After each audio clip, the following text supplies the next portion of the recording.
చేయించారట.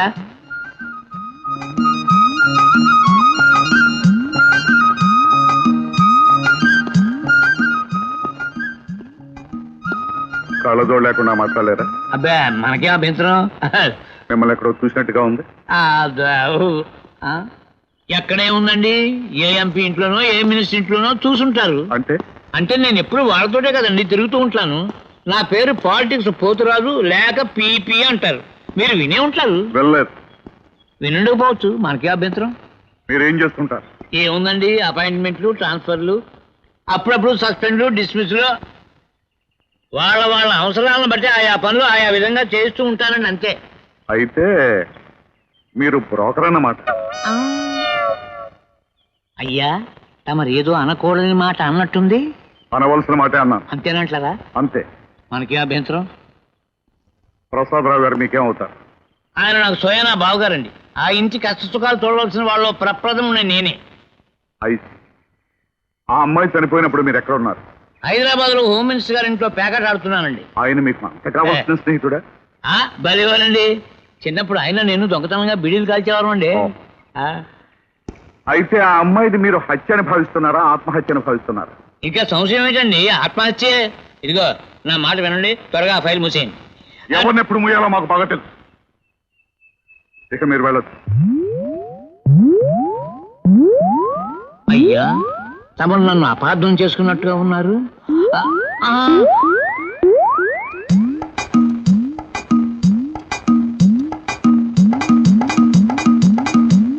నీ పేరు? బ్రహ్మానందం అండి. ఎక్కడ పని చేస్తున్నారు? బృందావనం ఇటుకల ఫ్యాక్టరీలో వర్క్ చేస్తున్నాను సార్. నీ ఇల్లు ప్రసాదరావు గారి ఇంటి పక్కన కదా? అది నైబర్నండి. ఈ సంఘటన జరిగిన రాత్రి ఆ ఇంట్లోంచి నీకేమైనా శబ్దాలు వినిపించాయా? అంత పెద్ద ఇంపార్ట్మెంట్ సౌండ్ ఏమి వినపడలేదు కానండి, రాత్రి నాకు నిద్ర పడుతున్న టైంలో ఏదో దబ్బున పడ్డ శబ్దం వినపడిందండి. మరి నువ్వు అదేమిటని చూడలేదా? ఏ కోకోనట్ అదేనండి, ఏ కొబ్బరికాయ పడి ఉంటుంది అనుకున్నాను సార్. అది సరే, ప్రసాదరావు కొడుకు రవి వ్యక్తిగతంగా ఎలాంటి వాడు?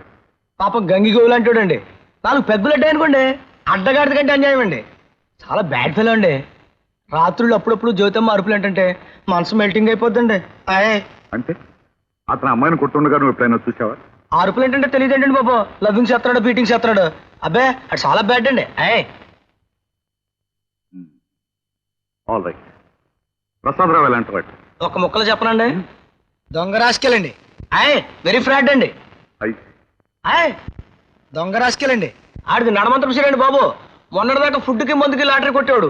ఈ 4 ఏళ్లలోనూ కోటరాసి నొక్కేసి పుట్టుకతోనే రిచ్ మెల్ల పెద్ద పోజు కొట్టేస్తాడండి బాబు. మనిషి ఎలాంటి వాడు? అదేంటండి బాబు అలా అడుగుతారు? గుణవంతా సెటదైనప్పుడు మడిసి మంచాడు ఎలా అవుతాడండి? పెళ్ళాం పోయి 10 ఏళ్ళు పైన అయిందండి. సీక్రెట్ సెటప్లు చాలెట్టాడండి. నువ్వు చెప్పినంత నిజమేనా? బాలు ఎవరండి బాబు మీరు? ఇంటికి ఎందుకు ఆలస్యంగా వచ్చామని పెళ్ళాం అడిగితే సెకండ్ ఫ్యామిలీ సెటప్ గురించి అబద్ధం ఆడకుండా చెప్పి ఇడాకుల దాకా తెచ్చుకున్నంత సిన్సియర్ పిల్లనండి నేను. సత్య అబద్ధం ఆడండి.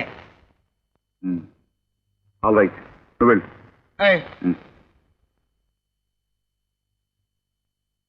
నీ పేరేమిటి? ఏటి బాబు ఏటంటున్నారు? నీ పేరేమిటి అని అడుగుతున్నారు. పేరా? బొండమ వచ్చమ్మండి. నువ్వు ఆ ఇంట్లో ఎన్ని రోజుల నుంచి పనిచేస్తున్నావు?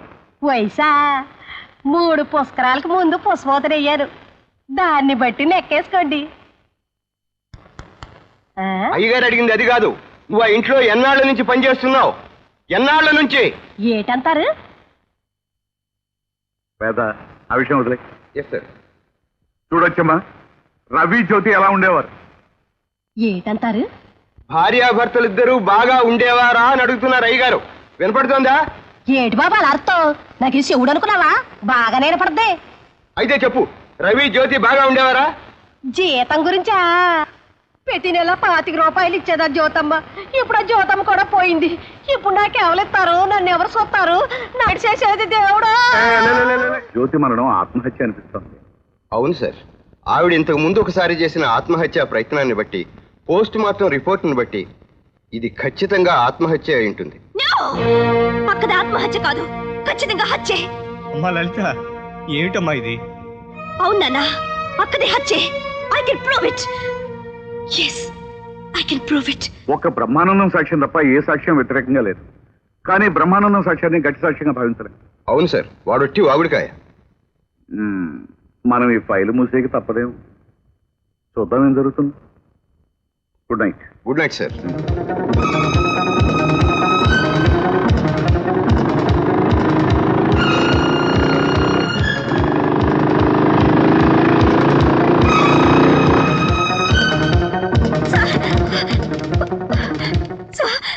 మా అక్కది ఖచ్చితంగా హత్యే.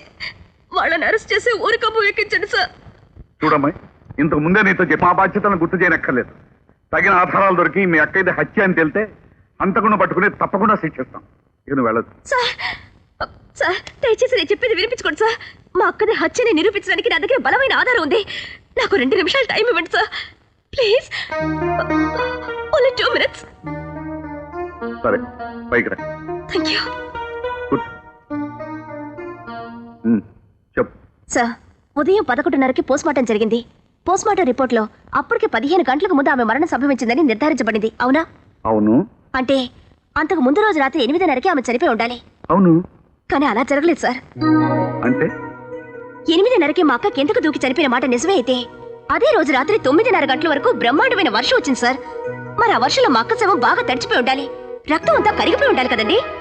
కానీ బట్టలు తడిగా లేవు. ఏ రకం బురద శవం మీద లేదు. అంటే 8:30కి చనిపోయిన మా అక్క శవాన్ని రాత్రి 9:30 తర్వాత ఎవరో అక్కడ పారేసి ఉండాలి. You are correct. Absolutely correct. ఇలాంటి ఇంపార్టెంట్ క్లూ చెప్పి ఈ కేసును మరో మలుపు తిప్పుతున్నందుకు నేను అభినందిస్తున్నానమ్మా. ఇదే గనక హత్య అయితే హంతకుండా బట్టి చట్టానికి అప్పగించే వరకు నేను తప్ప. It's my promise. Thank you sir. Thank you very much.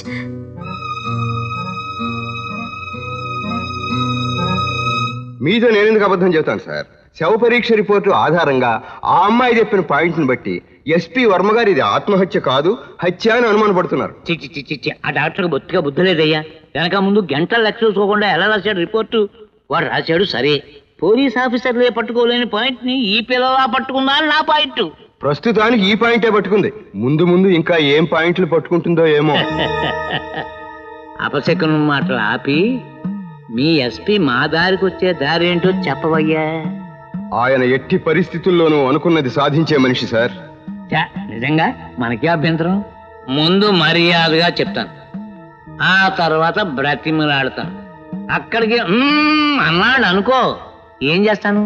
నోట్ల గట్ల బుచ్చుకుని పట్టుకొని కొడతాను. వెంటనే లాఠీతో కొల్లబడిచి జైల్లో బారేస్తారు. మనకేం అభ్యంతరం? ఆ తర్వాత కోర్టు, ఉరిశిక్ష ఖాయం. అయితే మనకి అభ్యంతరమే సార్. ఎందుకు వచ్చిన అనవసరమైన మాటలు గాని ఏ ఐజీ గారో మంత్రి గారో తలుచుకుంటేనే తప్ప ఎస్పీ వర్మ గారు ఊరుకోరు. ఆగు, పాయింట్ దొరికేసింది. ఐజీ గారు కానీ మంత్రి గారు కానీ కలర్ చేసుకోవాలి, అంతే కదా. ఇక నువ్వు మర్చిపో. ఎక్కడ నొక్కాలో అక్కడ నొక్కేస్తాం. అమ్మా అమ్మా లలిత, ఏమిటన్నా? ఈ పేపర్ చూడమ్మా. ఎస్పీ వర్మ గారిని ఎక్కడికో ట్రాన్స్ఫర్ చేశారట. జ్యోతి కేసులో కొత్త మలుపు.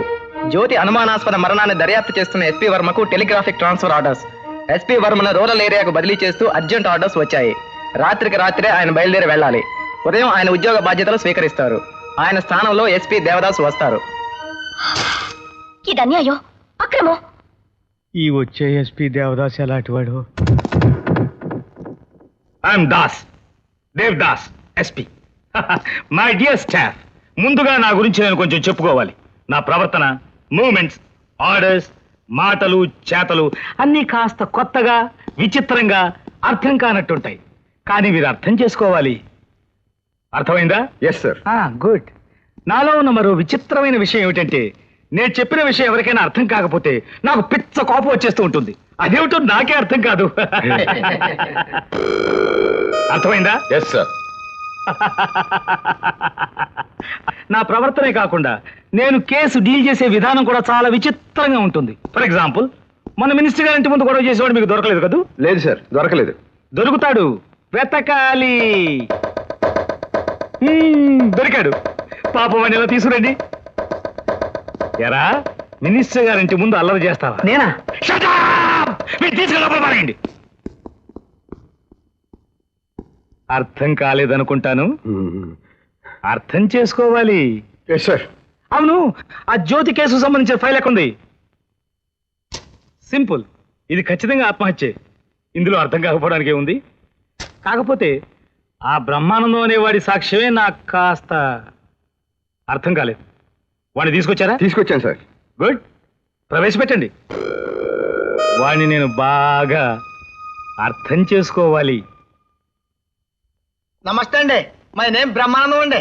గుడ్, నువ్వు పాత ఎస్పీ గారికి ఇచ్చిన సాక్ష్యం చదివానయ్యా, బాగుంది, చాలా బాగుంది. థ్యాంక్స్ అండి. ఆ చూడు మిస్టర్ బ్రహ్మానందం అండి. బ్రహ్మానందం, హాయ్.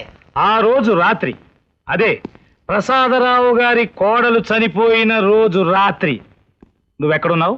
ఎక్కడ ఉంటావేంటండి బాబు, నా ఓన్ హౌస్ లో నా ఓన్ పెళ్ళం పక్కలో పడుకున్నానండి. ఛా, నిజంగా? మేమేదొట్టండి. లేవు, నువ్వు ఆ రోజు ఇంట్లో లేవు. భలేవారండి, నేను ఆ రోజు హౌస్ లోనే ఉన్నానండి. ఇదిగో బ్రహ్మానందం, అర్థం చేసుకోవాలమ్మా, నువ్వు ఆ రోజు ఇంట్లో లేవు. ఏమండి, 106 అయినా సరే 600 అయినా సరే నేను ట్రూతే చెప్తానండి. ఆ రోజు నేను హౌస్ లోనే ఉన్నానండి. ఆ రోజు రాత్రి ఏదో దబ్బున పడ్డ శబ్దం కూడా విన్నానండి. నీకు అర్థం కాదు. వేదా సార్. బ్రహ్మానందాన్ని లోపలికి తీసుకెళ్ళి కాస్త అర్థమయ్యేటట్టు చెప్పు. అలాగే సార్. నేను రెడీ అండి, ఎటు వెళ్దామండి? ఇటు రండి. ఇటు అండి. 117. Ready sir. పదండి. మీరు రారండి మీ వెనకే వస్తున్నాను, పదండి. సార్. అమ్మో, కొడతారండి బాబు, నా కాలు, అమ్మో, నా చెయ్యి, అమ్మో, ఒక సైడ్ అంతా కొడుతున్నారండి బాబు. ఇదేంటండి, కొడతారు తెచ్చారు లోపలికి. అమ్మో, అమ్మో, అమ్మో, అమ్మో, అమ్మా, అయ్య బాబోయ్. ఇప్పుడు చెప్పు, ఆ రోజు రాత్రి నువ్వు ఎక్కడున్నావు? నేను ఇంట్లోనే లేనండి, అసలు ఊళ్ళోనే లేనండి. తిరుపతి కొండ మీద ధర్మదర్శన క్యూలో మా ఆవిడ భుజం మీద అమ్మో తలకాయ ఎట్టుకొని కురికి పాటలాడుతున్నానండి. అసలు నేను ఎక్కడున్నానో నాకు తెలవదండి బాబు. వెరీ గుడ్, ఇప్పటికి అర్థం చేసుకున్నావు అన్నమాట. సగం అర్థమైందండి బాబు. అవును, మరి ప్రసాదరావు ఎలాంటి వాడు? అయ్యి బాబోయ్, అసలు విషయం చెప్పాలంటే అండి, ఆడంత నీచ నికృష్ట కుత్తే కమేలి నా కొడుకు కూడా లేడండి. ఛా, హాయ్. నిజంగా? హాయ్. వేదా, ఇంకోసారి లోపల తీసుకెళ్ళు. అమ్మో, నేను లోపలికెళ్ళను, నేను లోపలికెళ్ళను బాబోయ్, నేను లోపలికెళ్ళను, అమ్మో, నేను లోపలికెళ్ళను, నేను లోపలికెళ్ళను. అమ్మో, అమ్మో, అమ్మో, ఇదే కొట్టుడు బాబు, ఈ కొట్టుడు కొడుతున్నారు బాబు. అమ్మో, నేను తట్టుకోలేను బాబు. అమ్మో, అమ్మో, అమ్మో, అమ్మో, అమ్మా, అమ్మా. ఇప్పుడు చెప్పు, ప్రసాదరావు ఎలాంటి వాడు? మహానుభావుడండి, మహనీయుడండి, మనుషుల్లో దేవుడండి. రామకృష్ణ పరమహంస, గౌతమ బుద్ధుడు, వివేకానందుడు, సత్య హరిశ్చంద్రుడు, వీళ్ళంతా ఎట్టాంటోళ్ళు, వీళ్ళందరికంటే ఎన్నో రెట్లు గొప్పవాడండి బాబు. ఒక మాటలో చెప్పాలంటే వెరీ గుడ్ ఫెలో అండి. ఇప్పటికి పూర్తిగా అర్థం చేసుకున్నావు అన్నమాట. టోటల్ గా అర్థమైందండి. Very good. అమ్మా పేదా సార్, ఇతని మాటలు మర్చిపోకుండా ఉండడం కోసం ఇంకొకసారి అతను లోపల తీసుకెళ్ళు. అమ్మో, అమ్మో, వద్దు బాబు, మీ దండ పెడతారు బాబు. అమ్మో, అమ్మో, లోపలికి వెళ్ళు బాబు, మీ దండ పెడతారు బాబు. అమ్మో, ఇన్స్పెక్టర్, అమ్మో, మనం ఇప్పుడు చనిపోయిన జ్యోతి తండ్రిని చెల్లిని కలుసుకోవాలి.